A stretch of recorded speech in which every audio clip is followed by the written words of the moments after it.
Donnybrook is made possible by the support of the Betsy and Thomas Patterson Foundation and the members of 9PBS. Thanks for joining us for this edition of Donnybrook. Great to have you with us. And, of course, this is the program just before the 4th of July. We'll check out the July 4th regalia in just a moment, but a quick preview on Next Up. Dave Murray, who first started sharing weather information on local airwaves in 1976 with the old KSD TV, is going to be with us on Next Up and answer our weather-related questions. It's been crazy. Hey, we welcome back the birthday girl herself, Wendy Wiese, who took last week off to celebrate her birthday. Happy birthday, Wendy. Thank you. Wendy, of course, with the Jennifer and Wendy Show on KTRS, where she's also the news director. There he is, wearing a tie this time around, Mr. Bill McClellan. It's a Star-Spangled Banner tie, Charlie. It is indeed. Happy Independence Day.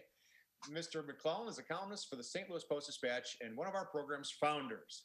Another founder is Mr. Ray Hartmann, who's with rawstory.com, the Riverfront Times, KTRS, and other patriotic publications and news outlets. Blue shirt. And with us, Mr. Alvin Reid from the St. Louis American. There he is. That hat was borrowed from Apollo Creed in the movie Rocky III, I think. I think he died in 3. But yes, a classic, very classic James Brown scene. Yes, and I love absolutely. Apollo Creed. Well, we're going to start with you, Bill. This week, a law was signed. Missouri, in its wisdom, will not reveal the names or addresses of lottery winners unless those lottery winners give permission. And in fact, if you violate that, it's a misdemeanor crime. So in other words, you win a lot of money and no one has to know about it. Maybe not even your kids and your ex-wife and anybody else. What do you think about this? I think it's crazy. I mean, it makes me think that a legislator just won the lottery or dreams that he will. You know, the whole idea of the lottery is to make money for the state. And the state has already allowed these gambling machines in, you know, because it's politically connected. And now the best way to advertise the lottery is to show winners and to say that, you know, Billy Joe Roberts from Slippery Rock in southern Missouri won $1 million. And people look at that and go, hey, it can happen to me.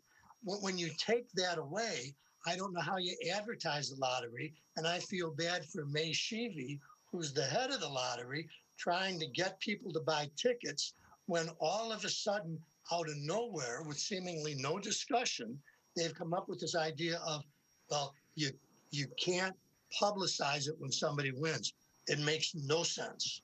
Well, Bill, as a future lottery winner myself, with Mr. Reid, I would like to take exception. See, I think if you think about the number of airplanes that land every day in Las Vegas, Nevada, I've never seen anybody, you know, carried out on a float out of a casino saying this guy won. It's just the possibility that it's there. And I've always thought it was a terrific idea, because if we have problems with robocalls now, can you even imagine when you win the lottery and everybody and their brother knows how to find you? And if you want to keep things a secret from, I don't know, say your fellow panelists on a talk show on 9PBS, this is the best way to do that. Absolutely. And most states have already, some states never put out there who won, okay? And then most states now don't do that either. You know, make the state, if you won a sizable pot and you want to put your name out there, have them pay you a little bit for it, you know, make it a free enterprise thing. Because it's not necessarily that you want to keep it a secret, but at the same time, it's like anything else. And Wendy, you put it, boy, you just took my wind away, because it was like, boy, she was so much smarter than I was about what you're saying. Like, oh man, the robocalls and all that. It's just, hey, it's between me.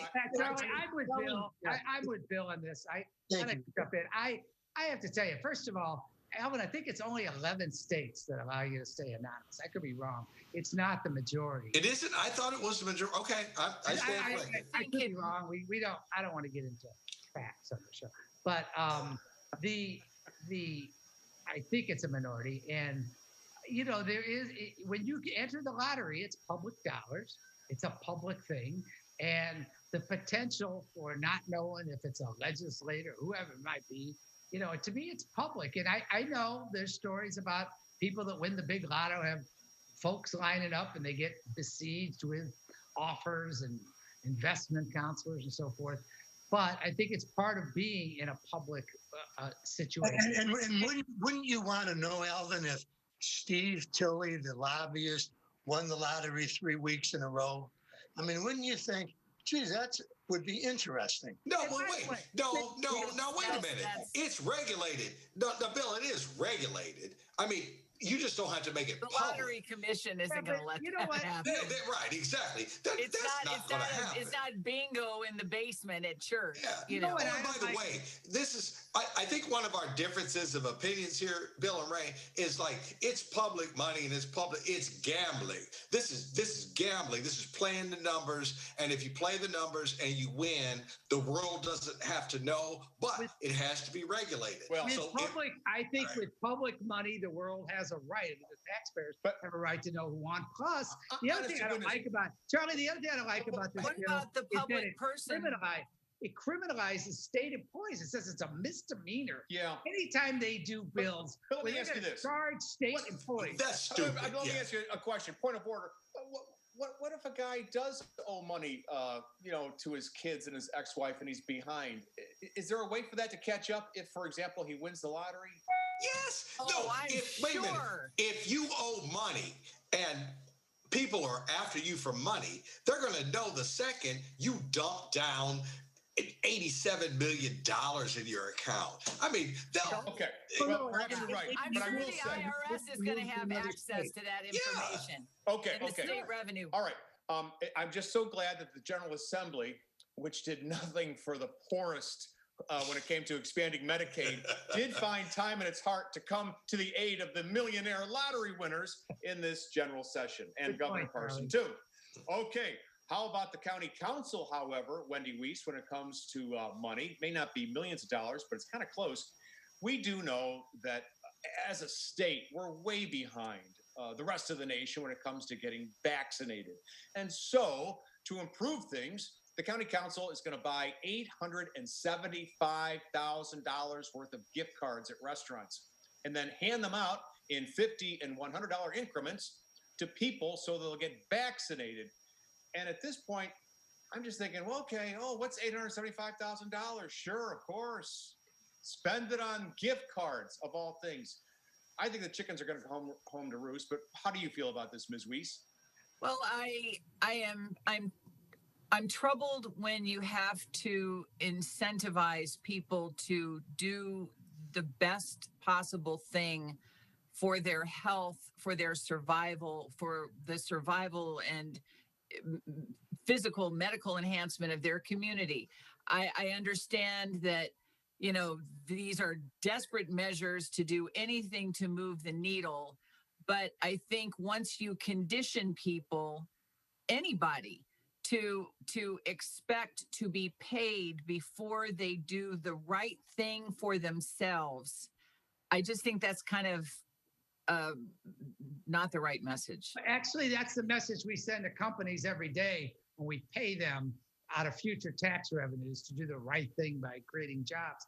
I actually think it's a great idea. Apples and oranges, right? Okay. Well, I think it's a great idea because there's no price you can put on the importance of, and I agree with you, it's a sad commentary, but it's real. We still are not out of the woods on the pandemic as much as a lot of people think we are. And we need to get, and I say we, all of us, including those of us who are vaccinated, need people to get vaccinated so that these variants don't bring back the bad old days of the pandemic. And we need this as a community. I think it's an innovative way to try to get more people over the hurdle, whatever reasons they are of being Innovative. I think it's important that we do everything reasonable in our power to incentivize people to get vaccinated. I agree. If you're going to take the vaccine hesitant, okay, let's just get down to it. You're hesitant for political reasons or, philosophical reasons. You're hesitant because I don't trust doctors and past craziness and all that, okay? How do we eliminate that? Unfortunately, in America, we've known this, as Ray said, for hundreds of years. You put a little something behind it. That incentive would be that, you know what? I'm kind of fearful, but if they were just driving down your block and said, hey, anybody wants to get vaccinated, here's a $100 bill, we'd be at 80% like that. And I'm sorry that it comes to that, but the result would be exactly what we wanted, which would be returning to the life we had 2 years ago. But it's like, don't you feel like you're like stooping down so low? Because the human being is saying, I won't take a life-saving jab. Oh, you're offering me dinner at Old Country Buffet? Well, now we're talking.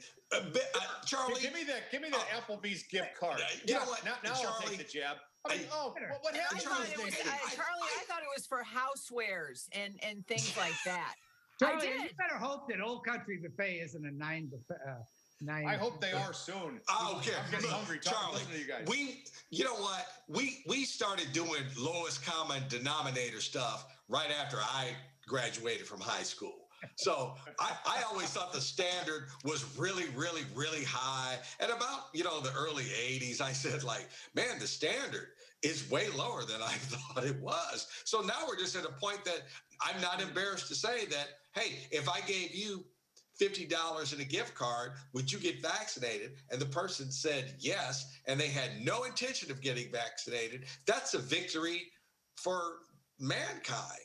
I'm sorry. Well, it's a victory for the restaurant or the establishment that's selling the gift cards, that's for sure. But how opposed could they possibly be if they... Go ahead, Bill. I was saying you have to deal with people as they are, and people don't always act for the greater good. So, or their own. And you're right, to get all those boys to storm the beaches of Normandy in June of 1944, we had to hand out gift cards. A lot of gift cards. Wow, you're talking about apples and oranges. Yeah, it's just like, but I'm Charlie, saying, what happened to this nation? That's wait all. a minute. That's all. Well, hey, nobody is in the military for free, okay?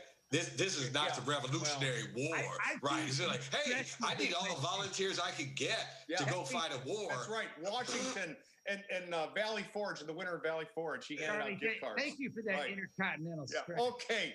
How about you, Ray? Ray, speaking of incentives, J.B. Pritzker, governor of Illinois, this is also another one.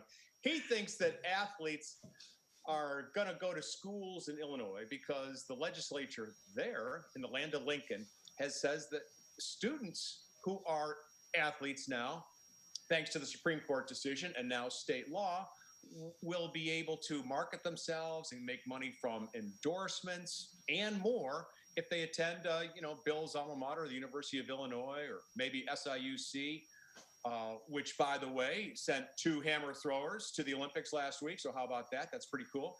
SIUE. Do you think that's going to happen, that students from around the nation will say, yeah, I'll go to Illinois maybe for the marketing opportunities as an athlete? I doubt it. It's a little like the lottery. Or the lottery or casinos, where it's going to be I thought Missouri, didn't we do something on that? Yes, we're there. So I think what's going to be is like the casinos, where if you were the only one or there was only a few states that allowed it, but the NCAA pretty much caved in nationally, and it's I don't think it's going to give Illinois any particular advantage. I happen to think that they've taken the college out of intercollegiate athletics a long time ago, and it is so much about money that this is really just about the athletes getting a small piece of the action. And unless and until you put salary caps for coaches and make this not a giant pile of money, which is what it is. And I'm a big fan. I'm a Mizzou booster, all that. I'm just saying, I have no problem with the athletes getting something. Okay, at KU, they've been doing that for years, haven't they, Alvin? Well, Kansas is the one state out of few that has not passed this yet. Because we just be doling out the dough straight off the top. That's, you don't have to fool with it. Let's be clear. The universities are not paying this money, but the kids can do it on their own. And that's the important marketing opportunity. Right. And that's the important part, Charlie, in that, Alvin, the football manager, got paid, through the university. But I was free to take other jobs, which I did. I mean, I worked for Audio Reader Network and got paid, and you can do other things, okay? There are people that are on full ride scholarship, okay, that play the cello, the flute, whatever, in the symphony orchestra, but they can do things on the side, even though their room and board is paid for, just like an athlete. It's just that it's just the sports side of it that they just can't do anything other than take what is given to them. And it's a lot, but it needs to change. And I don't mean to hog the time, but I need to say something else. Everybody immediately fixates on the big time athlete. One of the things that this will do is, let's just say our town, South Dakota, whatever, is a huge, Division II school or whatever. Now, I might go there rather than sit the bench at an SEC school. Why? Because I'm now the star quarterback of a good team in Division I AA, and I get to do all the commercials to come to Whataburger or whatever. So it will draw people to your state, not necessarily to be the big, huge star athlete, but to be the hey, I'm the king of Quincy or whatever, and I get paid. You've got a lot of geography there. I know the fact checkers are looking for Whataburgers in South Dakota as we speak. That's true. I missed. But I got to say something. Don't you think? I mean, it's said again and again that these athletes are exploited. But if you look at, let's say, Bill, your alma mater, University of Illinois, Champaign-Urbana. I mean, that's between. Point of order. Let me stop you for a second. My daughter graduated from Illinois. Went to Arizona. You attended. Not my alma mater. Oh, but you did attend classes there, didn't you? I attended Illinois. Okay.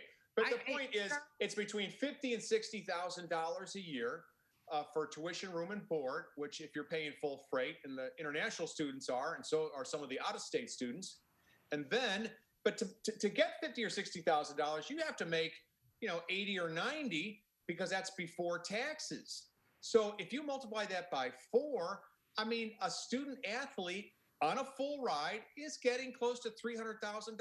I don't think that's exploitation. I'm sorry. Charlie, here's the deal. It's back to the original prep. If you are good and you go to a school like Mizzou, we've got some really And how many of them really are, Ray? Well, no, I'm saying if your team's good, hundreds, thousands of businesses make a killing from being part of the circle of all the monies, the broadcast revenues and the attendance, all the monies that just pour in by the hundreds of, actually billions collectively to intercollegiate athletics. The part, until we have a system that is somehow connected to education, instead of the enrichment of not only coaches and potentially athletic directors, but also the boosters and all the businesses that make huge amounts of money off of a team being good.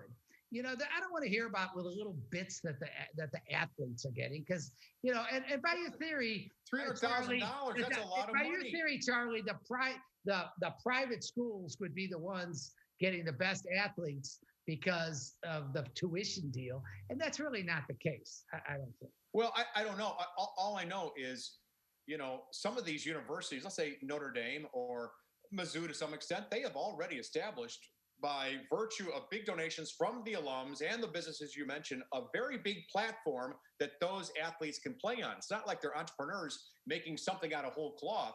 So I think the athletes enjoy more than people are mentioning these days. Bill, do you agree, or you? No, I'm with the other side. I think a lot of the athletes at the big power schools aren't really there to get an education as much as they're there looking to get into professional athletes. So Well, but it isn't like it might have been a University of Chicago where, in 1920 or something, where it's like a club sport. I mean, this is big time business. And those kids. But if something doesn't work, if they are injured, heaven forbid, if it doesn't work out for them, at least they have a degree to fall back on if they have made what they can of it. And I realize I'm getting some pretty cynical glances, but no, I agree. In a perfect world, if conferences based like what you got at the end of the year from the conference share on how many athletes you graduated, especially in football. Okay. Yeah. All right. That would change things. Okay. A little bit, but it's just not going to happen. And lastly, I got more financially from working for the University of Kansas football team for 4 years than any football player on that team, because I mean, when we were doing 2-a-days, I got overtime, and the time spent on field, I got paid for like during the season through stipend. And when we traveled, I got money, and they got none of this. Okay. And the residual was I had a little bit of cash money in my pocket, and they did not. And I don't care how much the scholarship was for. You are being exploited if you do not have any money in your pocket. And that's hopefully this will change. I agree. Alvin, I left out the trainers getting rich too. I forgot about that. Yeah. There's a lot of money. And by the way, Wendy, these are Zoom looks. They're not cynical looks. I mean, I think that was a Zoom look. Okay. Speaking of cynical, Alvin Reid, I want to ask you about Crane's Cleveland Business publication, kind of like our Business Journal. Had an editorial basically taking a look at St. Louis and other cities and Hyperloop, pointing out that, the infrastructure bill that was passed last week in Washington, D.C. doesn't really include money for Hyperloop, but Cleveland is exploring, at least in theory, a possibility of having Hyperloop, which would be traveling in pods with no friction between cities at 700 miles an hour, so that you could get from here to Kansas City in 30 minutes, or who knows how fast from Chicago to Cleveland and Cleveland to Pittsburgh. Anyway, they seem to be floating it in Cleveland that this is something that we all should be considering. And you think they've got a point, do you? I do. And they were nice enough to mention the St. Louis to Kansas City possible route. And by doing that, at least when I read it, I said, like, they're serious, okay? And we kind of laugh at it here, but I think this is one of St. Louis's chances to really go all in on something spectacular that could actually work. Now, maybe it's pie in the sky, but I really think we're going to miss out if we really don't really try to do this. Well, Alvin, I admit that I would have made fun of the Wright brothers. The bicycle mechanics building a flying machine, really, I admit that. But this thing about climbing into some little pod and getting to Kansas City in 30 minutes, it just doesn't sound like something that I'm interested in trying out. And I'm sorry, I know this isn't a popular question these days, but where's the money going to come from? Yeah. I think there's a better chance of like the Star Trek where we get beamed. But I'm with you in spirit, Alvin, but I'd rather focus. No, I am. I like what you're saying and conceptually, but there's a couple things that could come before this, like the bullet train, or now that President Biden's putting some dough hopefully into Amtrak. There's some legitimate things we could do to improve the speed of Amtrak. And I was excited when President Obama was talking about bullet trains. To me, that's got some realistic application that I'm with Bill. I just don't see the Hyperloop. But 700 miles an hour in a pod. I like what you're saying overall, Alvin. I just don't see I don't know. I just think all that is great, Ray, and I'm with you on that too. But man, St. Louis, the first, hyperbolic two thump thing, and we're in Kansas City. I mean, we should go for it. And your thinking is why Disney World is in Florida. There you go. I always support things that I might be alive for. If they serve booze on it, then maybe St. Louis will do it. Okay, Alvin, I also want to ask you about these intentional encampments. This is for the homeless, and St. Louis Mayor Tashara Jones has proposed that areas of the city be set aside for controlled and administered homeless camps. But until last Friday, nobody knows or knew what she was thinking in terms of location. Well, it was kind of leaked somehow that her administration is thinking about using vacant schools for these intentional encampments. How do you feel about that? If there was a vacant school in your neighborhood, would you want a homeless encampment there? Well, the worst plan is no plan, and so it's an idea. Now, how you realistically make it happen, I'm not sure. But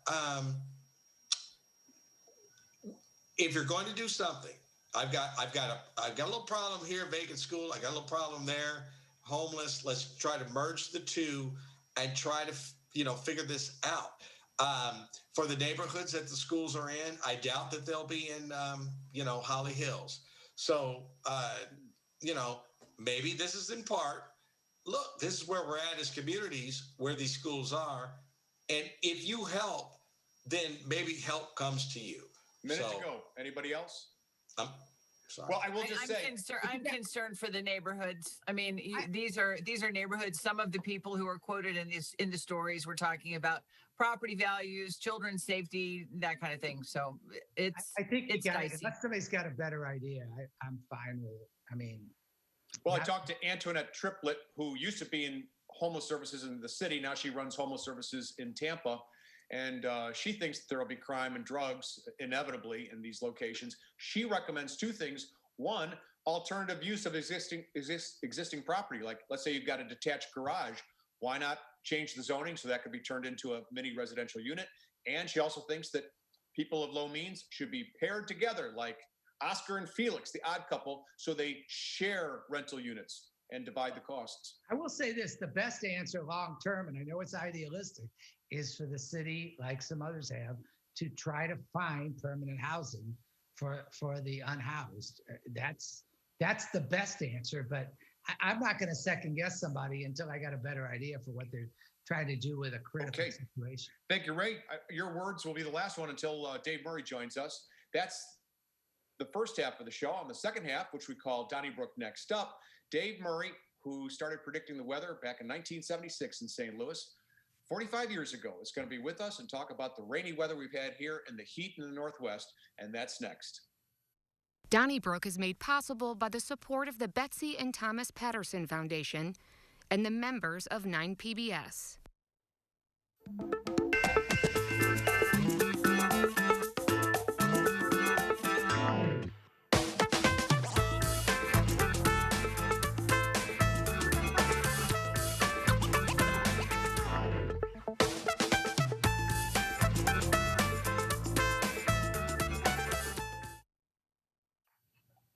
Hey, thanks for joining us for the second half. We call this Donnybrook Next Up, where we talk to community leaders, newsmakers, and this next guy started broadcasting in St. Louis in 1976 for the old KSD television.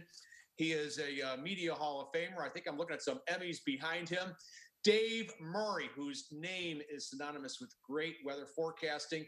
Thank you so much for joining us on 9PBS. Maybe this is your first. No, because remember back in the old days when that was the auction days? Yes. We were involved in that all the time. Every station I worked for was always involved with it for a while. Oh, well, thank you for making this show and others possible. And that's, it's just amazing the great career you've had here. Was it 37 years in St. Louis? It was 42 altogether on TV, and we were away for 6 back in the East. Have you ever seen anything like what we're seeing this summer with 115 degrees in Eugene, Oregon, 110 in Seattle, and here in St. Louis, we, as it turns out, on some days end up being one of the cooler parts of the nation, and we've had a ton of rain here. What do you think's going on? It's have I seen it before? Sure. We've seen these patterns before. Now, in the Pacific Northwest, they don't happen very often, but everything is linked together. There was a low pressure system basically in the Bering Sea of Alaska, a little weird this time of year. And then there was a low pressure, kind of an elongated low pressure system off the Hudson Bay in Canada. So you follow the jet stream around, and that allowed a high pressure to lock in over the Pacific Northwest and a high pressure to lock in over the northeast part of the country. There was nothing pushing them. They were stuck. There was no wave coming down the pike west to east to kick them out of the way. The other thing that was happening, especially in the Pacific Northwest, is the soil is extremely dry. It's been a dry winter. Actually, last fall was also dry. So the drier the soil, the sinking motion in the atmosphere, full sunshine allows the temperature to just go nuts. And that was this kind of the same thing happening in the Northeast, except a little different situation in that the Northeast doesn't heat up with an ocean flow. It's impossible. It has to be a northwest flow that comes in and drives the warmer temperatures in from the west, really. Charlie, you know that from being in Boston for a while. And so everything is stuck.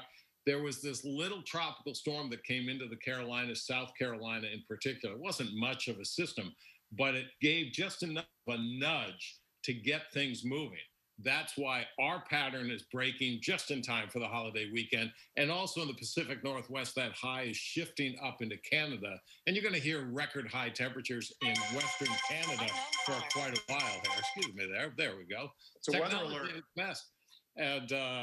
And so the Pacific Northwest, Seattle, Portland, they're already easing, but they're still in the 90s. That's not that unusual, but 117. I think Seattle was not Seattle, but interior portions of Washington State over the last couple of days were hotter than Palm Springs. Wow. That's saying something. Ray? Yeah, I like the sound effects. It feels like there's weather bulletins coming. That's right, bulletins. But breaking weather. Good ambience. How much do you think? There's obviously climate change has become a very political topic. Yes. But from your perspective as a meteorologist, how concerned should we be about it? And how much you obviously have gone back. You go back further than me. You go back. You're younger than me, but you go back further. I go back further. And you go further, which is saying something. But how much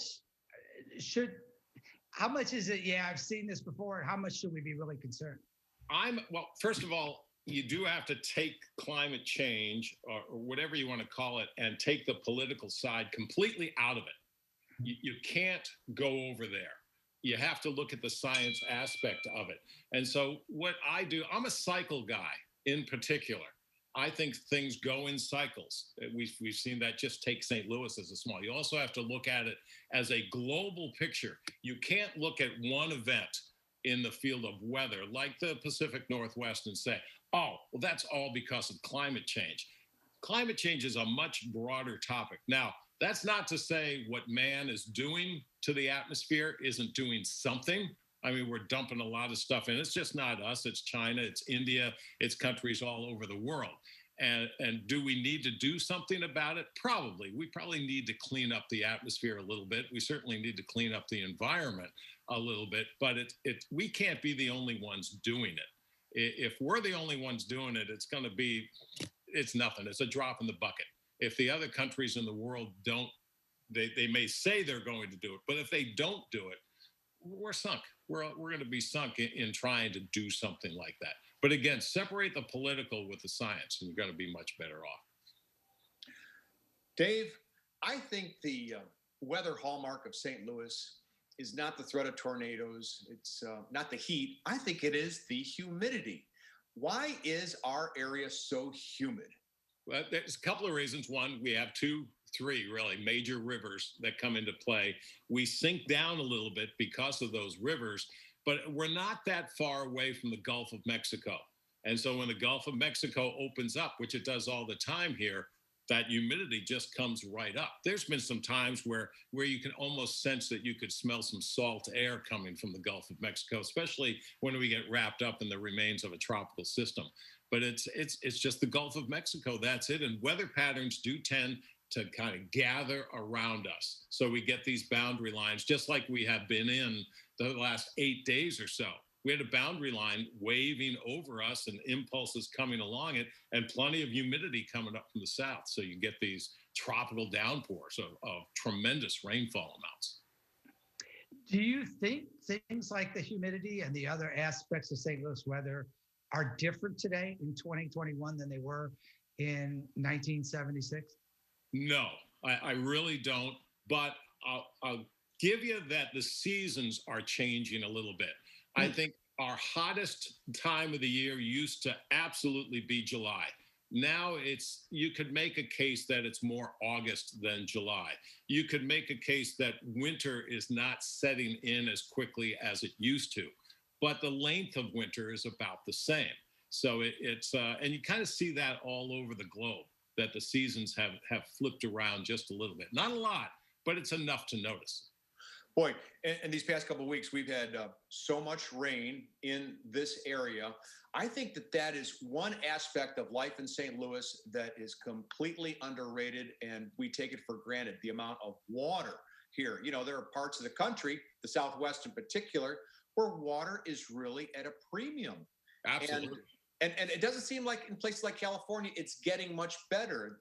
Unless you know something that I don't know. What is drought like in California these days? The drought is extreme, no question about it. But it's, because the water supply of California is coming from off in other states, and there's this now battle. There's been a battle of water in the West, man, ever since I can remember, of farmers battling, location of where the water goes battling, the urban areas battling.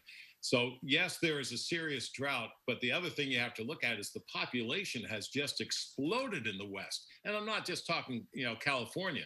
The desert Southwest has become this hub of people who want to be there because of the weather. But it's the reservoirs are drying up very quickly, and a lot of that has to do with demand. Maybe even more so than the drought, is that the reservoirs just are not getting replenished year after year after year because the people are just sucking the water up. Let me go back to something you said. You left here when you say, you sort of mentioned you left, you actually were on the big stage, if I remember, in the 80s, correct? Yes, was it Good Morning? Where were you? Good Morning America. Good Morning America. I mean, you were big time, and not that you aren't big time, but you were national in the national scene. Yet you decided to come back. Couple questions come to mind. One is, what's different about that from in your role as a weathercaster, and then what brought you back? Yeah, I was up in New York with Good Morning America World News this morning, did some stuff for ABC Radio, did some stuff for World News Tonight, depending on what was going on. It was the David Hartman years, Joan London, Steve Bell, Kathleen Sullivan, that group, great group of people. It is the pinnacle of what I do for a living. So it was an opportunity to get to that point. The problem that I had with it is that it was boring. I'm not an entertainer per se. I have a personality to some extent, but I'm a weather guy. I love to forecast the weather. I love to be involved in the changing seasons and the changing atmosphere. And it just got to be boring. And because it was like, okay, it's doing this here, it's doing that here, it's doing that over there. Now here's what you can expect as we throw to the local station. And it's like, and when thunderstorms were exploding in the Midwest or drought going on, this was kind of before, kind of the national news has latched on to what weather's all about now.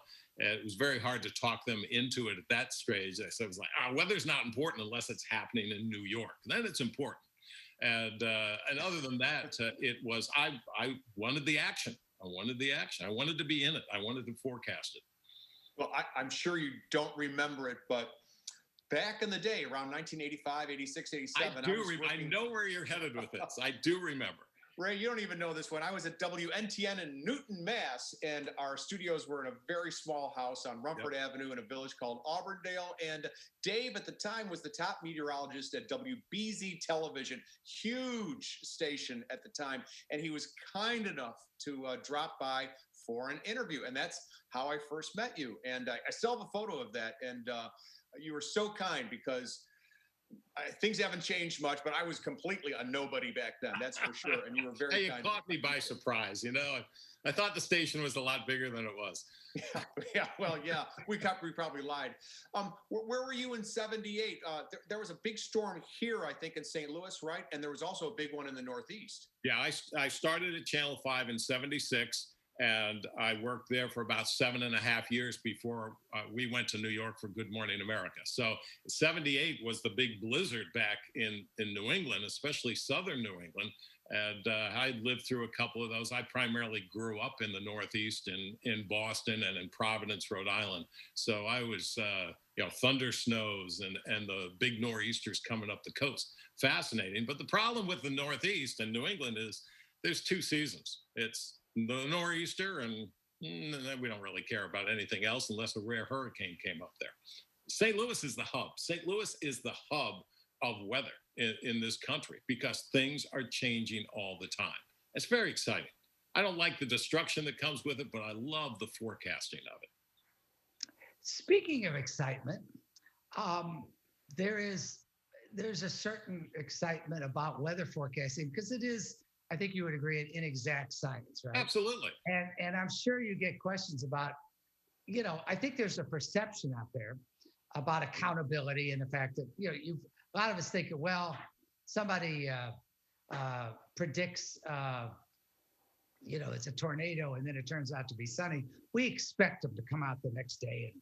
And I'm being facetious, but if you get it, do you have highlights or lowlights that you think back in your career where you really got something right that other people didn't see coming, or conversely, you got something wrong? There's always moments like that. And one thing that I think made me a little bit different in my career is that if I was wrong, I came out and said, hey, you know what? I stunk that one up. And here's the reason why. Here's what went wrong. The blizzard of '82 was a fascinating thing. I feel good and bad about that forecast because the Weather Service had maybe a dusting of snow. Everybody else in town was going to dusting of snow. I went to 2 to 4 inches or 3 to 5 inches, something like that. I was way, way out there with the forecast. It turned out that was a bust too, but I felt good that I at least had some accumulating snow, but that was a rarity. The blizzard of '82 were training thunderstorms. So you get, this is St. Louis right here, thunderstorm after thunderstorm rolling across the same place, and it was cold enough to produce snow. In contrast, Columbia, Missouri, nothing. Mount Vernon, Illinois, nothing. But everything in between, 25 inches of snow. Officially, it was 13.5. I think they had some saran wrap on the snowboard there, but everybody else had 25 inches. Charlie, can I follow up on that? Because I'm serious about this. Is there a tension now that you're not on the front line day to day as you were for on KMOX radio and 97? But I mean, you're still there. But the point is there a tension in the commercial meteorology world, the commercial television world, I should say, between being willing to stand up the next day and say, hey, it didn't come out quite like we said, which I think you were known for. But between that and the fact that you're calling attention to it, I'm just curious, is that a tension that you had to deal with? Because you don't want to just day in, day. I mean, it's not going to be ever, it's hard to be perfect. And right. So I guess the question is, was there, again, I keep back, a tension between, owning up and just kind of not wanting to. Luckily, the big mistakes didn't happen a lot. Right. So it wasn't like every other day I was going, oh man, that was wrong too. It happens. It does happen. It's just like I always say, like if you're a plumber and you go to somebody's house and to fix a drain problem, and you say, okay, I think I got it fixed. And then you put the faucet back on. Oh, it's not fixed. The plumber's got to come back. Everybody makes mistakes. There's no question about it. But I think I was sensing there's more of a pushback, especially by the audience. Now, maybe not by management, but the audience, if you don't fess up to the mistakes you made with a forecast, they have very little respect for you. And St. Louis knows weather. It was really important in St. Louis that people wanted to know why, not only why is the weather going on and what's making this happen, but if you do get a wrong forecast, why? Why did that not work out? I want to know why. And I, man, it goes into this head never to make that mistake again. What about the precipitation recently? Is there any possibility that we could see some serious flooding, maybe even approaching the 93 levels here in this area? No, I don't see that, because the 93 event, we have to kind of go back to that. That was an 11-month event that happened in the middle of the country. And most of the rain was not over St. Louis. It was up across Iowa and northern portions of Illinois. Rain after rain. I mean, tremendous amounts of rain. And then all that came down. We had some wild weather there. We had wild thunderstorms, obviously river levels, all kind of record stuff. We lucked out in this last 8 to 9 day event. Portions of central Missouri picked up a foot of rain.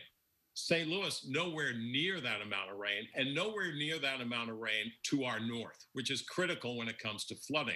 So the Missouri popped up, and it popped into some moderate flood. There's a little backwash water on the Mississippi coming into the Merrimack, coming, kind of draining the portions of the Illinois and also portions of the Missouri River.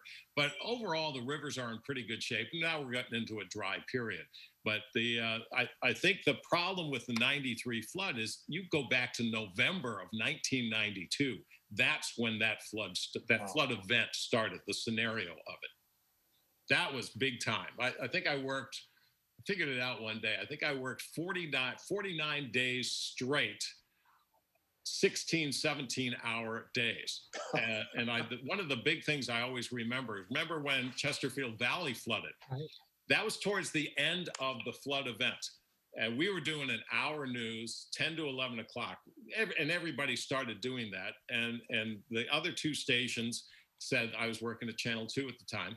And the other station said, we're done. This flood is over with.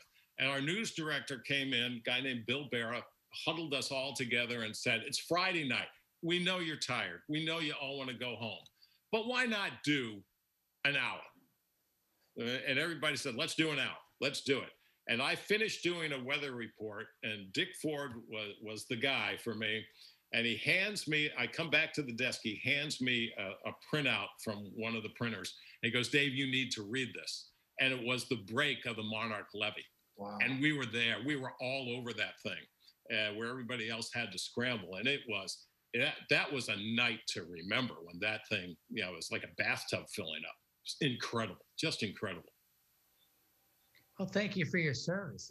I mean, we didn't realize I've sandbagged a lot of people, but I actually sandbagged in our note. But let me ask you this. Is St. Louis unusual in your mind? Is a place that will actually close schools based on a weather forecast? Oh, that was, I got that question all the time when snow was in the forecast. It was like, our school's going to close. Not an original question. And it's way, way, way out of my pay scale to do that. But, I think there's a lot of things when it comes to closing schools, and it's just not the weather forecast. It's the buses, it's the roads, it's how the road crews handle stuff. There's a lot involved. Do I think they jump the gun from time to time? Yes. But I grew up in New England where it was like, if you got snow, it was okay, you kind of deal with that. I walked 5 miles to school uphill, and then I walked uphill back home every day. Right. So it was done on. It's a little weather joke. How about tornadoes? First of all, did we kind of escape a tornado season this year? And that's A. And B, why are tornadoes generally in rural America and not in the cities? I think, to go to the second part of that, I think people maybe notice tornadoes more in the rural areas. I just absolutely, the cities have no effect on thunderstorms and producing tornadoes. Now, there is an urban effect on thunderstorms, but some of our, you go looking back into St. Louis history, we've had 3 or 4 major tornado events. And so is like Nashville, so is Dallas, so is Denver, so is Des Moines, so is Chicago. Chicago had an outbreak this year where it did some tremendous damage. It's one of these things that I think in the urban heat island, and I was involved in this in graduate school in St. Louis, is that storms come marching in with a cold front. And those storms are feeding on air about 50 miles out ahead of that storm. So it could be blowing like crazy in central and northeast Missouri. And you're thinking, oh, this line is coming, it's coming fast, and boy, it's going to get us. And I learned very quickly that 9 times out of 10, that cold front is going to start sucking the dry, hot air of the city into it, and it kills it. And then as the line gets over St. Louis, it's not very strong, maybe a little bit of severe weather. Then it starts feeding on the farmland 50 miles out in Illinois. That's still hot, but it's moist. It's bringing in a lot of moisture, and the thunderstorms just go boom, which is why you can get these severe weather reports like out in Herman or Columbia or Jeff City up to Quincy, then not much in the core St. Louis area. And then you get past Belleville, and all of a sudden the severe weather reports start coming back in again, because that's what's happening with the storms. It was always a joy for me to watch new forecasters come into St. Louis and not know that. And you wouldn't know it without the experience of watching these cold fronts time in, time out. And that's sometimes called the arch effect, but it's the urban heat island effect. Well, speaking of new forecasters coming into town, you are obviously in a very kind of high-paced, competitive industry. I mean, Sure. It's a big deal. And of course, the world of commercial TV has changed. You think? Obviously a little, but yeah, just a little. But I kind of want to ask you, what do you meteorologists talk about when you gather amongst yourselves? But more important, how much did you keep track of each other? I mean, you're obviously focused on your own job. Right. When you weren't working 19-hour days or whatever they were. But how much did you pay attention to your accuracy versus your competitors? To answer your first question, meteorologists within a city of competitors rarely meet. They rarely see each other. But when we do gather, like with the AMS or another weather organization, gee, we talk about weather, and we talk about the business. But I paid no attention to anybody else's forecast, because you don't want it to get in here. You have a pretty good idea of what you're forecasting and why you're forecasting that. And if you start listening to outside sources, it plays mind tricks on you, and it's not worth it. Because I honestly believe every forecast I put out is exactly what's going to happen. Again, it doesn't happen all the time, but you have to have that positivity to go after a forecast and really believe in what's going on. And a lot of that, you don't see a lot of that anymore, because everybody's just using the computer models and saying, oh, the computer model says this, that's what I'm going to go with.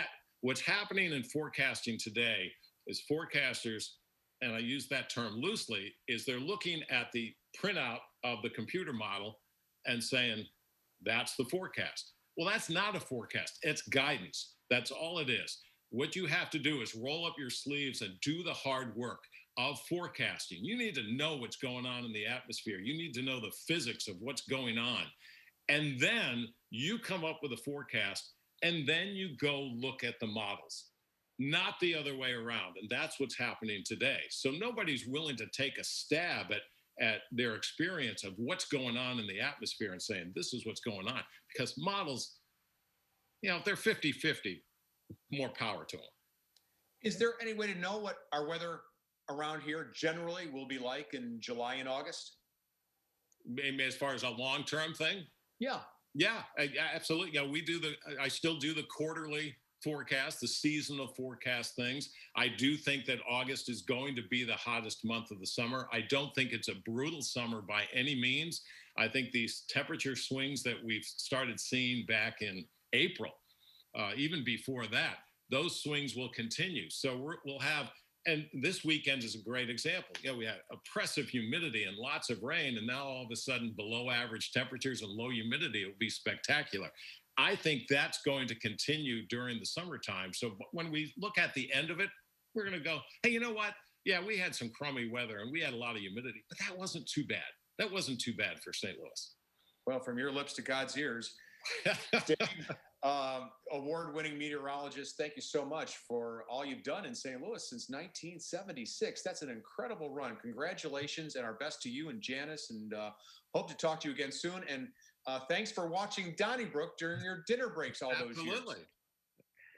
Thank you so much for inviting me on, and whenever you want to talk weather, because that's really all I know about, I'm willing to come on. Well, we sure appreciate it. Oh, I think you know something about golf too, don't you? A little bit about golf, a little about dogs and gardening and things like that. But weather is my life. Fantastic. Thanks, Dave. Thanks, Ray. Everybody, we'll touch bases again next week at this time. Thanks for keeping it on 9 PBS. Donnybrook is made possible by the support of the Betsy and Thomas Patterson Foundation and the members of 9 PBS.